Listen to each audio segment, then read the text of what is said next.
Hello दोस्तों नमस्कार। यहाँ पर आप लोग देख सकते हैं सोशल साइंस का हम लेकर आ चुके हैं क्लास 10th का। इस वीडियो में आप सभी को सभी विद्यार्थी जो भी 10th क्लास में है सोशल साइंस का एग्जाम होने जा रहा है 20 तारीख को। तो मैं इस वीडियो में आप सभी को केवल सब्जेक्टिव बताऊंगा, ठीक है। साइंस सोशल साइंस का सामाजिक विज्ञान का सब्जेक्टिव केवल बताऊंगा इस वीडियो में। ऑब्जेक्टिव ऑलरेडी बता दिया गया है, तो जाकर उस वीडियो को आप लोग देख लीजिएगा, ठीक है। तो चलिए हम लोग जल्दी से चलते हैं और सोशल साइंस सामाजिक विज्ञान देखते हैं, ठीक है। इसका सब्जेक्टिव का उत्तर। चलिए तो क्वेश्चन भी देखेंगे और आंसर भी देखेंगे, तो सभी का आंसर करते रहेंगे। चलिए हम लोग चलते हैं जल्दी से यहाँ पर देखते हैं। चलिए तो यहाँ पर आप लोग देख सकते हैं सेक्शन बी, यानी कि देख सकते हैं यहाँ पर इतिहास, ठीक है। सबसे पहले यहाँ पर इतिहास आप लोग को देखने को मिलेगा, ठीक है। इतिहास का यहाँ पर लघु उत्तरीय देखने को मिलेगा, फिर उसके बाद में दीर्घ उत्तरीय, फिर उसके बाद में राजनीतिक शास्त्र लघु उत्तरीय, फिर दीर्घ उत्तरीय, फिर उसके बाद में अर्थशास्त्र उसका लघु उत्तरीय दीर्घ उत्तरीय, फिर उसके बाद में भूगोल लघु उत्तरीय दीर्घ उत्तरीय, ऐसे सिलसिलेवार से आपको मिलेगा, ठीक है। चलिए तो यहाँ पर आप लोग सबसे पहले हम लोग देखेंगे इतिहास का लघु उत्तरीय। प्रश्न 1 से 6 तक लघु उत्तरीय दिया गया, जिसमें से 3 प्रश्नों का ही उत्तर देना है। तो पहला नंबर क्वेश्चन दिया कि हिंद चीन के प्रति फ्रांस की औपनिवेशिक योजना क्या थी। तो इसका आंसर आप लोग को बताना है। चलिए 2 नंबर क्वेश्चन यहाँ पर देखिए दिया गया है कि मेटरनिक व्यवस्था का उद्देश्य क्या था। तो मेटरनिक व्यवस्था का उद्देश्य क्या था, इसका उत्तर आप लोग को करना है। फिर 3 नंबर क्वेश्चन दिया कि कार्ल मार्क्स के ऐतिहासिक भौतिकवाद का परिभाषित करना है। फिर 4 नंबर क्वेश्चन है कि साइमन कमीशन का उद्देश्य क्या था। उसके बाद 5 नंबर क्वेश्चन है कि हस्तक्षेप की नीति क्या है। फिर उसके बाद में 6 नंबर क्वेश्चन है कि स्वराज दल की क्या उपलब्धियां थी। फिर उसके बाद में दीर्घ उत्तरीय प्रश्न दिया गया यहाँ पर कि लॉन्ग आंसर टाइप क्वेश्चन। यहाँ पर देखिए कि प्रश्न 7 और 8 दीर्घ उत्तरीय हैं, जिसमें से किन्हीं एक प्रश्नों का उत्तर दे, प्रत्येक 4 अंक का निर्धारित रहेंगे, ठीक है। चलिए तो इसका दीर्घ उत्तरीय में 7-8 दिया रहेगा, ठीक है। तो यहाँ पर देखेंगे 7 नंबर की जर्मनी के एकीकरण में बिस्मार्क की भूमिका का वर्णन करना है। 8 नंबर दिया गया है कि राष्ट्रीय आंदोलन में अखिल भारतीय राष्ट्रीय कांग्रेस की योजना की विवेचना करना है, ठीक है। चलिए अभी तत्काल में हम लोग इतिहास का देख लेते हैं पहले उत्तर, ठीक है, लघु उत्तरीय दीर्घ उत्तरीय का। फिर उसके बाद में दूसरा का देखेंगे। चलिए तो पहला नंबर क्वेश्चन का उत्तर यहाँ पर दिया गया है कि हिंद चीन को अपना उपनिवेश बनाने के लिए फ्रांस की योजना इस प्रकार थी। व्यापारिक लाभ हासिल करना, सामरिक दृष्टि से महत्वपूर्ण क्षेत्रों पर नियंत्रण करना, या फिर डच और ब्रिटिश कंपनियों से व्यापारिक प्रतिस्पर्धा सामना करना, ठीक है। बिछड़े इलाकों को उपनिवेश बनाना, ठीक है। उसके बाद में यहाँ पर 2 नंबर क्वेश्चन का आंसर रहेगा इस व्यवस्था का उद्देश्य यूरोप में संतुलित कायम करना तथा था, और संतुलन जिसे फ्रांस की क्रांति और नेपोलियन के युद्धों को भंग कर दिया, ठीक है। उसके बाद में 3 नंबर क्वेश्चन है, तीनों को बनाना है, ठीक है।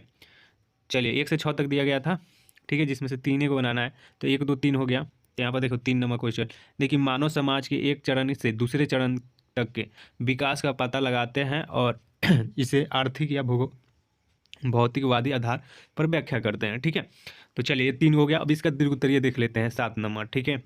चलिए 7 8 नंबर दिया गया था, 2 को दीर्घ उत्तरीय, तो हमने सिंपली से 7 नंबर बना दिए हैं। देखिए ये प्रेसिया के मुख्यमंत्री थे जिन्होंने जर्मनी के एकीकरण की बुनियाद रखी थी। इस काम में बिस्मार्क ने प्रेसिया की सेना और प्रशासन तंत्र का सहारा लिया था। 7 सालों में 3 युद्ध हुए, ऑस्ट्रेलिया, डेनमार्क और फ्रांस के खिलाफ।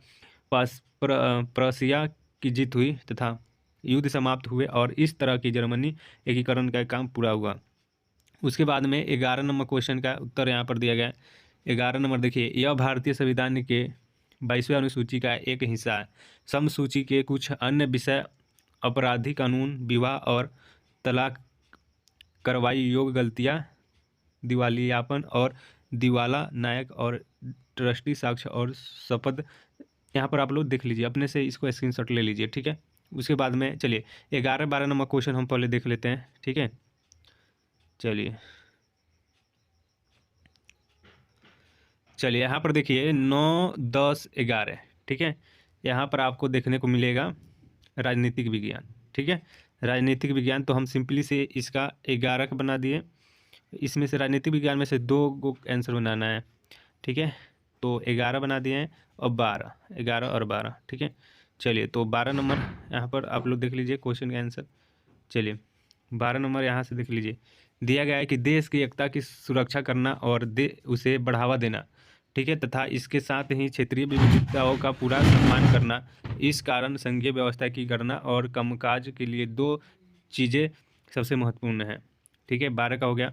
उसके बाद में चलो 14 नंबर इसका दीर्घ उत्तरीय बनाना है राजनीतिक शास्त्र का। ठीक है, चलिए तो देखिए यहाँ पर भारत राज्य का एक संघ है। भारत के संविधान का विधायिका, कार्यपालिका और केंद्र तथा राज्यों के बीच वित्तीय शक्ति के विभाजित किया गया है और संविधान को संघीय विशेषता प्रदान करता है, जबकि न्यायपालिका एक श्रेणीबद्ध संरचना में एकीकृत है। ठीक है, ये हो गया 14 का उत्तर। चलिए 14 का क्वेश्चन देख लेते हैं, क्वेश्चन क्या था। ठीक है, देखिए दीर्घ उत्तरीय है। 13-14 क्वेश्चन दिया गया था राजनीति का। तो देखिए क्वेश्चन दिया गया था कि भारत में संघ राज्य संबंध पर एक संक्षिप्त टिप्पणी लिखना था। ठीक है, तो हमने लिख दिया। उसके बाद में अर्थशास्त्र आएगा। ठीक है, अर्थशास्त्र में 15 से 18 तक लघु उत्तरीय दिया गया, जिसमें से 2 प्रश्नों का उत्तर लिखना है। ठीक है, 15 से 18 यानी 4 को दिया गया क्वेश्चन। ठीक है, क्वेश्चन यहाँ पर देख लेंगे आप लोग जिसको देखना है। तो क्वेश्चन देख लो। 15 नंबर दिया गया कि राष्ट्रीय आय की गणना में आने वाली किन्हीं 2 कठिनाइयों को लिखना है। 16 नंबर दिया गया कि मानव विकास सूचकांक क्या है। उसके बाद में देखिए 17 नंबर दिया गया यहाँ पर कि मुद्रा किस प्रकार का आधार है। उसके बाद दिया गया कि वाणिज्य बैंक के समान उपयोगिता संबंधी कार्य बता देना है। ठीक है, चलिए उसके बाद में चलिए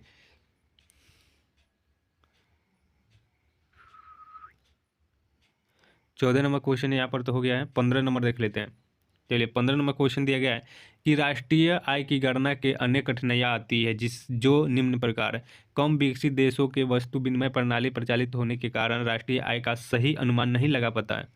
देश का व्याप्त अशिक्षा के कारण सही सूचनाएं प्राप्त करना समाप्त नहीं होता है, सुझाव नहीं होता है। चलिए उसके बाद में 16 नंबर क्वेश्चन है।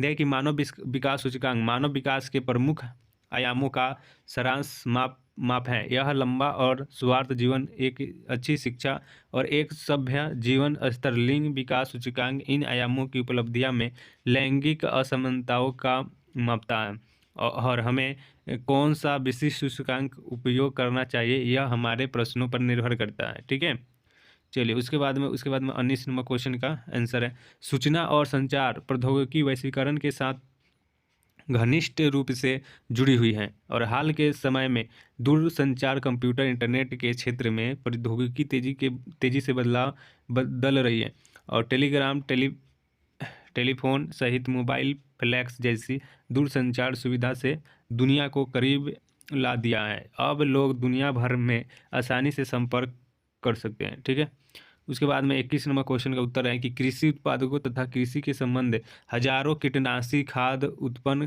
किस्म का बीज आदि को विकसित करने की प्रणाली को हरित क्रांति कहते हैं, जिससे अन्य दूध, कपास, फल इत्यादि का उत्पादन अधिक से अधिक हो सके। ठीक है, चलिए उसके बाद में 22 नंबर क्वेश्चन है कि वैज्ञानिक मृदा निर्माण के लिए निम्नलिखित कारकों को जिम्मेदार मानते हैं। मूल सामग्री, जलवायु, जीव, स्थलाकृत और समय। एक कारक परस्पर क्रिया करके मिनेसोटा में 1108 से अधिक विभिन्न मृदा श्रृंखला बनाते हैं। ठीक है, ये सब आपको देख लेना है। जितना क्वेश्चन मानो कि बनाना ना आप लोग को उतना बना दिया गया है। 23 नंबर क्वेश्चन है संविधान नियोजन के उद्देश्य से सभी उपयोगी सुनिश्चित करना है और यह सेवा कंपनियों और परियोजनाओं का एक अभिन्न अंग है। चलिए उसके बाद में 29 नंबर क्वेश्चन का उत्तर यहाँ पर दिया गया, आप लोग इसको स्क्रीनशॉट ले लो। 29 नंबर ये भूगोल का क्वेश्चन है और ये 30 नंबर क्वेश्चन देख लीजिए, ये भूकंप से संबंधित क्वेश्चन है 30 नंबर। ठीक है, यहाँ पर आपको दिखेगा कि भारत में अधिक भूकंप आने की संभावना वाले क्षेत्र कश्मीर, पश्चिम तथा केंद्रीय हिमालय, समतट उत्तर पूर्व कच्छ, करण राजस्थान तथा गंगा।